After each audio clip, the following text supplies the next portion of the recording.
ನುಡಿದರೆ ಮುತ್ತಿನ ಹಾರದಂತಿರಬೇಕು, ನುಡಿದರೆ ಮಾಣಿಕ್ಯದ ದೀಪ್ತಿಯಂತಿರಬೇಕು, ನುಡಿದರೆ ಸ್ಫಟಿಕದ ಶಲಾಕೆಯಂತಿರಬೇಕು, ನುಡಿದರೆ ಲಿಂಗ ಮೆಚ್ ಹೌದೆನಬೇಕು, ನುಡಿಯಲ ಗಾಡಿ ನಡೆದಿದ್ದರೆ ನಮ್ಮ ಕೂಡಲ ಸಂಗಮ ದೇವನಂತೆಲವನಯ್ಯ.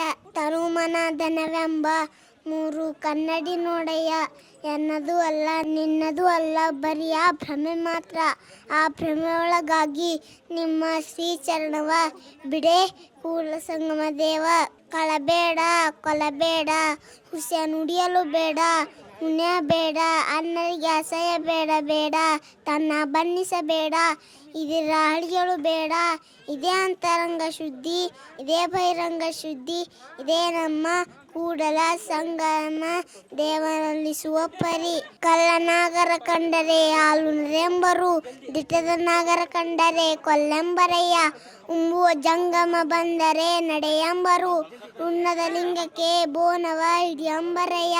ಕೂಡಲ ಸಂಗಮ ದೇವ ಶರಣರ ಡಂಕು, ಶರಣರ ಕಂಡು ಉದಾಸೀನ ಮಾಡಿದರೆ ಕಲ್ಲು ತಾಗಿದ ಮಿಟ್ಟೆ ಅಂತ ಪರಯ್ಯ.